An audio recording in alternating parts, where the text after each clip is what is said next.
Hello and welcome to everybody. Welcome to this week's Talking with the Traders. Slightly different voice. The Patriots needed a quarterback, so we traded Cindy for a six-pack of mineral water.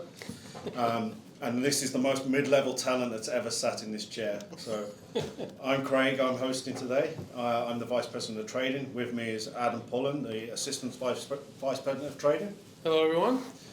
Joey Feasel, the College Football Sport Lead. How's it going? How was the week? It was good. Yeah. Good. Hope everyone had a good college. holiday. Good for college. Yeah, regular season's done. Now we got conference championship weekend. So mid-season NFL, late NFL. Weather's getting involved. Yeah. Lovely. Yes, your favorite. Yeah. Weather. All right, let's start with the expert then. The Heisman watch, minus 180 Knicks, plus 125 Daniels, 18 to 1 bar. Is it a two-horse race? I think it's a two-horse race. I think what we're going to see of the outcome of this game on Friday, if we see Oregon hold serve, they're right now 9.5-point favorites. They get it done. Bo Nix has the numbers. I think this is Bo Nix' trophy. If he doesn't, and let's say Washington even blows out, I still think it's going to be given to Daniels. I think the past couple weeks, Washington, Penix just hasn't played how he did early season, and I think that's going to hurt him.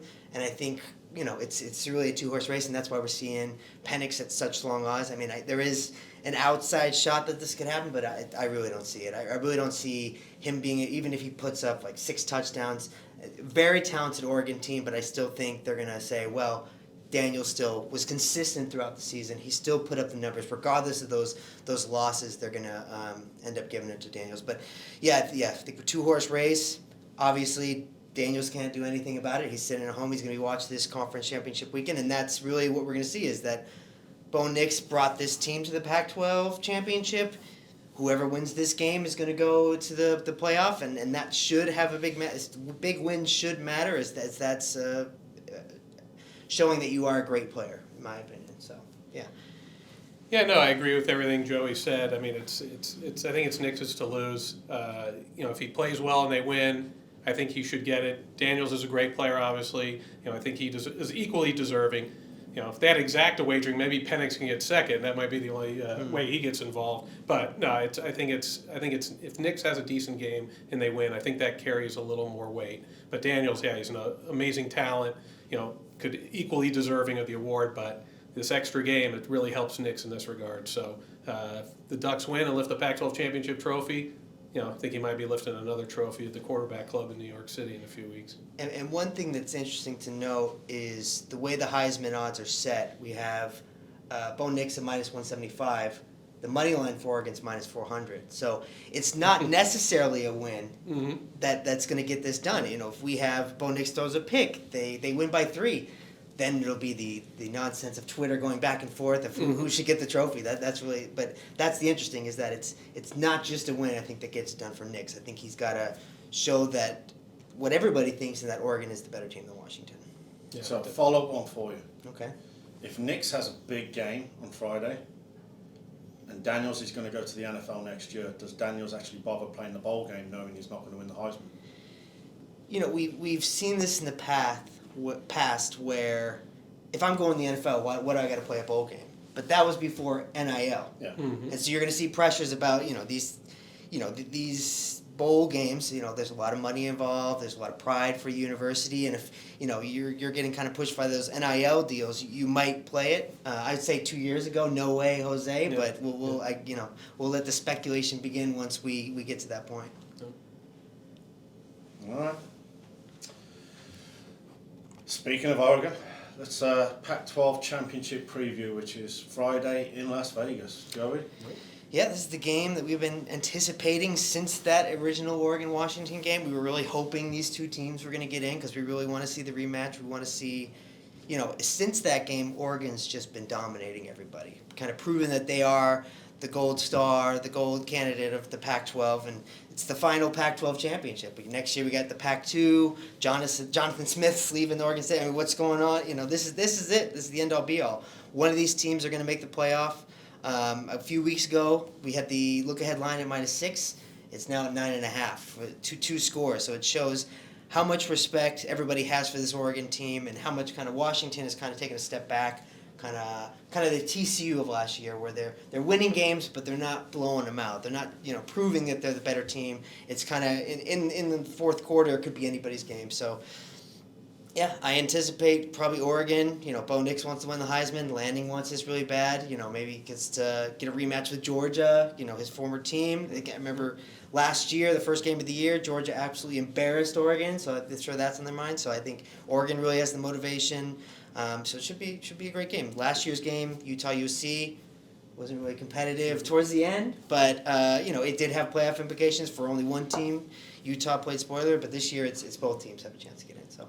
Very interesting to watch. Yeah, no, it's interesting what's happened after the game they played earlier in the season, which a lot of people think Oregon should have won, but they didn't. But look at the matchups, the same matchups they played. Oregon's Arizona State, Washington barely beat them at home. Oregon State beat them by 36.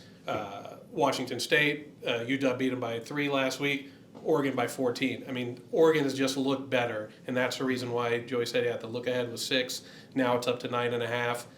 Everybody's expecting an Oregon win, but there's the pressure on them. I mean, Washington seemingly has no pressure on it. Yeah, they haven't looked as good as Oregon has. I think the line's getting a little high in my opinion. I think it reaches double digits. I think that's a take. I mean, I don't think there's that big a gap between the two teams, and it's one game. Anything can happen. If you would have told me after that game, the spread would be 10 points, I would, say no way. But I think it's getting to the point where it seems to me there's a little value on Washington, even though the two teams look like they've gone in totally different directions. Right. But like I said, anything can happen. It's a championship game, so much on the line. So not ruling Washington out just yet. I think they hang around this game. So the question in the winner's in, yeah, into the Final Four. Yeah, no question. Unequivocally. Yeah. All right. SEC Championship preview. Georgia minus 6, 54.5. Unfortunately for me, another indoor game. Alabama have won 7 out of the last 8, haven't they? If memory serves correct. So. All right, break it down. Who would have thought at the beginning of the year we'd see Alabama and Georgia and everybody? Who would have thought with one play to go last week? Yeah, that was the 4th and 30 Hugh Freeze special that we got to saw. Yeah, this is going to be a really great game. We're seeing Georgia kind of creep up. At the beginning of the week it was 4.5. We're now seeing the 6, getting close to that touchdown. Obviously, Alabama, beginning of the year, had some quarterback problems, went through all their quarterback roster. Now, towards the end of the year, Milroe's their guy. He seems to be playing well. They squeaked out that win last week. But they were already in the SEC title game to start with. So this is going to have the most implications for the playoff, because if Alabama wins, then you have the questions to start, because then if Texas wins, well, Alabama beat Texas. And then if Georgia only has one loss, Georgia could compete for a three-peat. How are you going to leave them out? It's really going to be the one that has the biggest implications if Alabama pulls this off. I know Saban and Milroe want this one bad. I mean, it's been all year long is saying, oh, the dynasty, it's over for Alabama. They're not a great team anymore. It's now Georgia's SEC. So the motivation is there. Two very talented teams. I think Georgia really, as of late, have been just proving that they are the Georgia that we've seen in the past few years, the reason why they've won these championships. So the line makes sense to me of why it's that high, but I'm not going to count out Saban and Milroe anymore going forward. So. Yeah, definitely. And I mean, the loss early to Texas certainly doesn't look bad now, but Milroe's played a lot better. There's no doubt about it. Yes, they're very fortunate to win last week against Auburn, but Georgia played Auburn close as well. Yeah, so sure. It's not like Georgia dominated them, and it just doesn't seem like the same Georgia defense that we've seen in the past few years. They're different. You just can't rule Saban out. So I'm expecting it might be a close game. I think Georgia's obviously the better team, but you just can't rule out Alabama, no matter how lucky they were last week. I really don't think that a reason to be scared of them. No. Even though New Mexico State went into Auburn and won by 21 points. Jerry Kill. But yeah, I mean, it was one of the best Iron Bowls ever, though. But yeah, like Joey said, so much riding for the championship on the line. Alabama wins. Georgia, do you leave them out? Yeah, a lot of questions, but we'll cross that bridge when we get there. But yeah, no, Alabama's gotten better. Milroe's gotten better since early in the season. All that controversy at the beginning with South Florida, they only scored 17 points. They put in the former Notre Dame quarterback. Am I drawing a blank? Buckner. Yeah, Buckner in, and that didn't work. So, but Milroe's gotten a lot better. Yeah. Alabama's a different team than they were early in the season. So I could see anything happening in this game. So Georgia win, Bama's out of the Final Four. Yeah, Yes. that's it. Bama win, does Georgia and Bama get into the Final Four? That's the question. That's what I'm asking. It's really, I think no, which is going to be crazy. I think they'll put Alabama in and they'll leave Georgia out. But A it's just two-time champion that lost they'll one leave game. the two. Shouldn't matter what happens. There's just this so year. many other good teams, and what we've seen has been, with this transfer portal. There's so many dominant teams. If you look at the preseason AP Top 25, not much has changed. It's been a pretty chalky year, and I think there's too many good teams that you can only let one SEC team in. Yeah, no, it's definitely a big question. I mean, but no matter what Georgia's the two-time defending champion, you got to eliminate that. That was then, this is now. But yeah, but it definitely raises some interesting questions. It's going to be definitely a lot of chatter about do you leave a Georgia team out? Yeah. But see what happens in the other games as well. There's a famous saying where I'm from: to be the man, you got to beat the man, and they're back-to-back champions, and nobody's beat them yet. Yeah. The Big Ten. Okay, Michigan, Iowa, 23-point spread, a lovely 35.5 point total. Does Michigan cover the total themselves? They can if they want to. To me, they're already in the playoff regardless of how this game goes. They've already won their 2 Super Bowls. They beat Penn State. They beat Ohio State. Iowa, I mean, it's one of those teams that have just been really good defensively. They've only played really one really good opponent in Penn State. They got blown out 31-0. So I really don't. I see this going one way. Harbaugh will be back. That'll make an impact. But how much motivation if you go up 2 scores early? The strength of this Iowa team is their defense, but their offense is pitiful. The strength of your Michigan team is your defense. Why are you going to risk any sort of offensive player injury? Get them out of there. Yeah. And that's why we're kind of leaning towards the under in this one. It's going to be probably the most boring. I mean, last year we saw Michigan-Purdue. It was actually a little competitive game for a little bit until they pulled away. But I don't see Iowa really belonging in this. We've seen the Pac-12 used to have the Division Ones where it's the top 2 teams playing, and that's when we have the great Oregon-Washington game this week. Big Ten chose not to do that because they're reformatting next year, but they should have, because then we would see Michigan, Ohio State back-to-back weeks. That would be much better, more competitive game, better playoff implications. Not much to see in this one. But yeah, if Michigan wants to, Harbaugh's getting back, he wants to make a statement, they can definitely cover this by themselves. Yeah, no, this game is, in the last few years, it's been not an exciting game, but it stands to reason. The strength has been on the one side, the west side has been the weaker side. It definitely looks like a 6 is definitely on the cards for this week. But no, I think Harbaugh is going to want to win by as much as possible. I mean, obviously going into this game, they won the big game against Ohio State. It's almost like everybody's saying, this is just a mere formality, which, yes, I don't see Iowa winning, but is Michigan going to be motivated? I think they are. I think Harbaugh is going to try and go all out.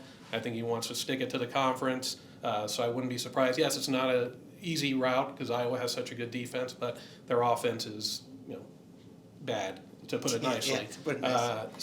I think Michigan rolls here. It's a high spread. It's an interesting 23 points or 22 point spread now, the 35 total. You don't see that too often, No. but you can say that with all Iowa games this year. We haven't seen totals like that in quite some time. But seems like a straightforward Michigan win with everything. If Harbaugh had coached all year, maybe I've seen let his foot off the pedal.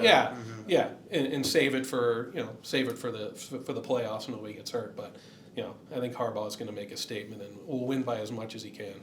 The best thing the Women's NBA did was create that one group of seeding, not have it in the divisions in the playoffs, because you get the best teams against the best teams. It should be the best. Yeah, it should be, but it's been this way for years. I mean, Wisconsin's been good, but but even then, like I said, it's been 5 years of double-digit wins. So you're telling me Iowa team total under is the bet?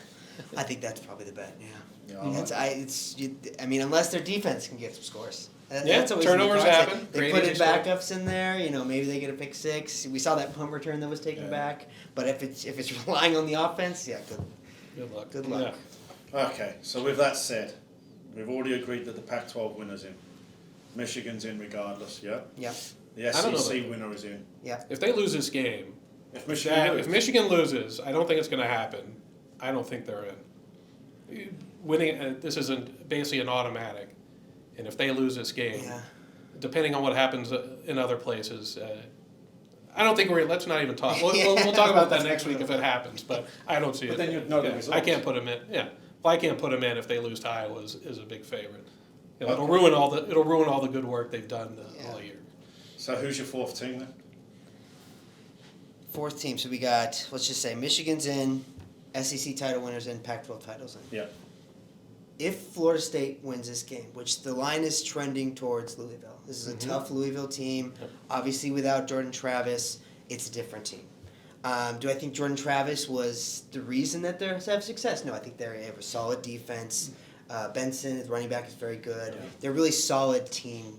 And we've seen that fight through adversity throughout the season. If they win, I think there's no way that they could let them.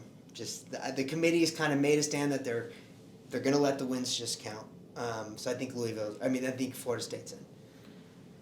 If Florida State loses, then Texas wins. I think Texas will be that fourth spot. But yeah, I think it's that's really contingent on Georgia winning too, because with the Alabama Texas thing, we're going back to the whiteboard with like different scenarios. But I think Florida State, I think they will get it done. I think they'll be in. There'll be a lot of people saying that they're undeserving because their quarterback got hurt, but I don't think that should disqualify you from a championship game. We saw it in the first college football playoff with Ohio State. I forget his name, Cardell, quarterback for Ohio State. He went in, they ended up winning the whole game. So Cardell Jones. Cardell Jones, there you go. So I think it's, we've seen this before. The committee was like, well, we're not going to, count them out because of an injury, regardless of the other teams, how good they are. So luckily this will be the last year we have to deal with this because it's the last year of the 4 team. Next year we got 12 and there'll be less controversy. I'm sure they'll be more. They'll drum it up. There'll be drum it up, controversy. but- Look at the NCAA tournament. Yeah, we still that's have true. We 68 still got it, teams yeah. and there's still controversy. Yeah. So Agree? Disagree? Yeah, no, I agree. I think if Florida State wins, they should be in. I think that would set a bad precedent.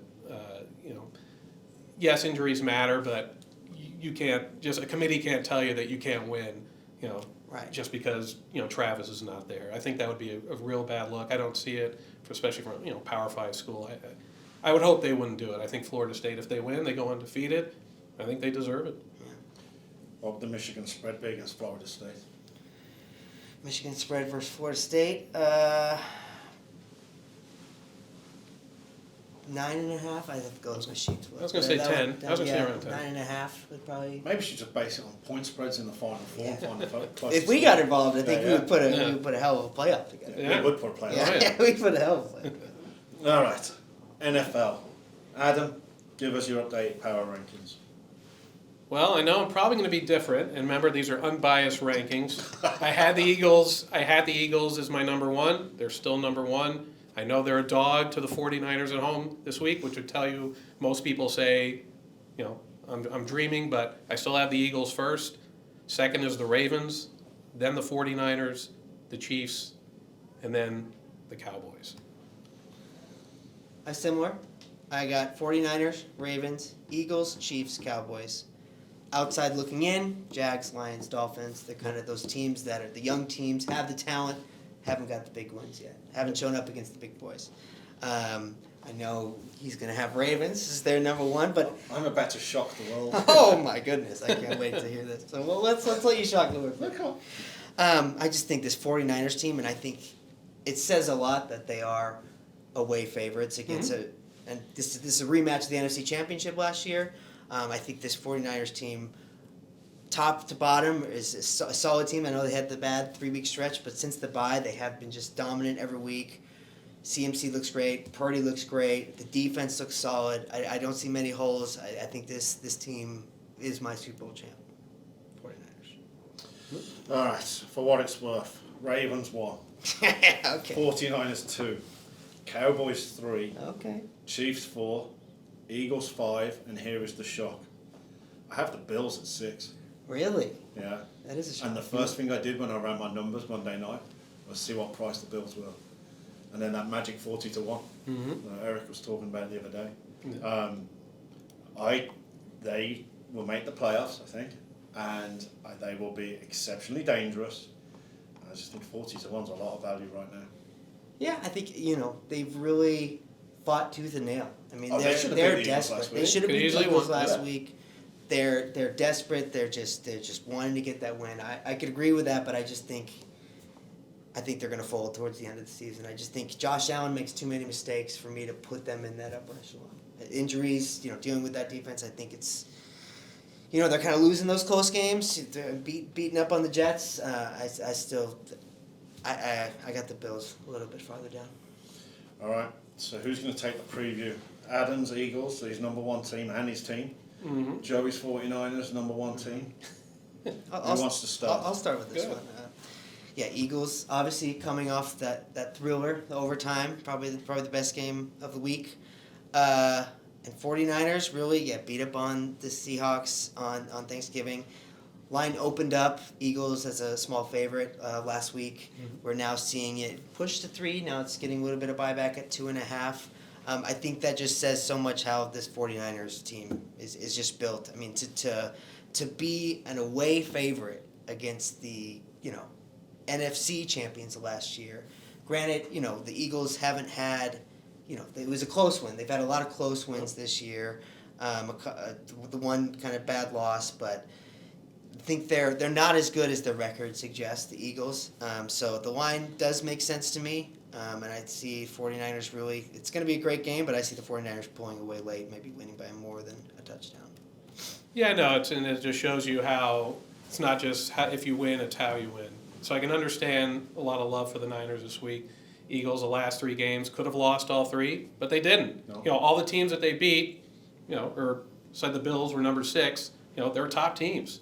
Yeah. Bottom line is getting the wins. The Eagles have ways to get the wins, and they've done so. So that, I don't think that can be held against them. I wouldn't, we talked a lot last year about the Vikings and how many close games and they weren't as good as their record indicated. I don't think those teams are even close to the same. But yeah, it's going to be interesting. Purdy obviously getting hurt in the NFC Championship turned that game upside down. We never know what would have happened. And it's going to be interesting to see. The Niners are going to be out for revenge.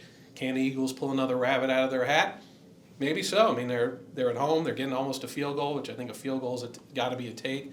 But it's just funny. The Niners, I totally respect the Niners, but now everybody just, the 3-game losing streak, it's ancient history. The Eagles have won 3, and now they're not as good. I mean, bottom line is you got to win games. The Eagles are good. Yeah. We knew they could have won the Super Bowl last year. They're good this year. I don't think they're as good as they were last year, at least at this point. But they're winning games. But the Eagles haven't blown teams out. The only 2 teams they've blown out were the Dolphins, obviously, and what was the other game? Tampa Bay was the other game. Otherwise, every other game's been single digits. So it's about how you look when you win, not just how you win. So I can understand the move. I totally respect it. So, I might be the only one whose power ratings show the Eagles above the Niners, but I think it should be about a pick in my opinion. But totally understand the love. The Niners have solid up and down, great offense, solid defense. So this game will tell a lot. Obviously, if the Niners win, the Eagles will not be number 1 in my power ratings next week. I'll tell you hold that. To it? We're gonna hold it to definitely. I came up with so many stats last night when I was going through this. So, the Eagles are 1-8 straight up as a home dog recently, which is not a good sign. Yet you say they're not blowing teams out, but they're 7-2-2 against the spread this year, and they're in the middle of the worst schedule from hell. I mean, their combined wins is 38-18, which is 67%. In the space of 7 weeks, they're looking at beating 5, 8, and 3 teams. And it doesn't matter how you do it. Yeah. You've beat them. I thought the Bills game would be a trap game because of the 49ers and the Cowboys and how much it means more within the conference and the records. But look, they find a way to win. The Chiefs should have beat them. He missed the open reception for a touchdown. But, yeah, I mean, look, until you beat them, and you've got to go into Philadelphia, which is not going to be easy. The only thing that kills me for this, it's a 1 o'clock kickoff. This should have been flexed. Yeah, it should have been flexed. Yeah, no, for sure. Yeah. For sure. The winner of this game becomes MVP favourite, yeah?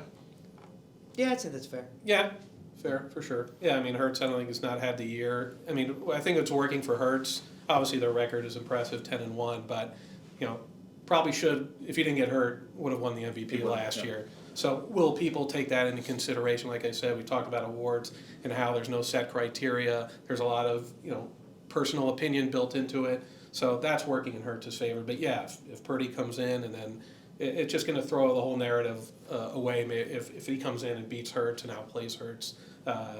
yeah, you could easily see Purdy being the favorite after this week. That won't surprise me. Yeah. Well, we're massively in Hurts' camp.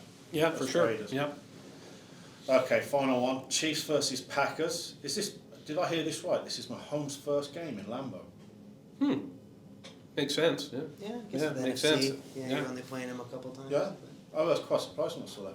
Chiefs are 12-4 as a road favourite in prime time straight up at the moment. They're 8-3 under this year, and the Packers are 4-1 at home under. Who's going first? You could take that one, Adam. Yeah, no, Chiefs opened 7-42. It's now 6-42.5. So a little love for the Packers so far. Got to give it up to Jordan Love. Played a couple of good games in a row. Certainly helped Caesar Sportsbook out with their performance on Thanksgiving Day. Otherwise, it would have been a pretty bad day. So, is this a foreshadowing of things to come? Obviously, another tough matchup against the Chiefs. But again, the Chiefs, they just don't have, I think, the backing of the public like they used to. I think, we talked when they lost to the Broncos, it was like the sky had fallen, the Chiefs are done. We see all the receiver issues and dropping passes. It's just not the same fluidity of the offense that we've seen in recent years. And I think with the Packers' improved performance, they got a real shot in this game. Especially, I don't think you're going to see the 7 anymore. I think that's gone. Obviously, it was 6.5, just went down to 6 recently. So I think the Packers have a good shot in this game. The Chiefs they played the Raiders last week. They were in a 14-0 hole against the Raiders. They awoke. I think the luster's off the Chiefs. I think there's a lot of question marks there. It's obviously still in my top 5 teams, but I think the Packers have a shot this week. They played a lot of close games this year. Their record could be a lot better than what it is. And going into Detroit on Thanksgiving and laying a whooping on the Lions was impressive after we thought, hey, this is when the Lions, they barely skated by the Bears. Campbell's they're gonna put in a good performance, and they didn't. Packers, you got to give them credit for that. That was not an easy place to play and not an easy spot for them. They went and they put a lot of points on a good defense. So I give the Packers a good shot here. I think, but like I said, I think the luster is off the Chiefs a little bit in the eyes of the public. Well, they took the kick off and they drove straight downfield and scored, so they set the precedent for the game. Yeah. Joey? Yeah, I think, the Packers, obviously, with the Lions, certainly the Lions made their fair share of mistakes in that game. Mm-hmm. But really with kind of this Packers team, Jordan Love, they've been playing really close lately. And I think, I'm on your side where I think they're going to play close in this one.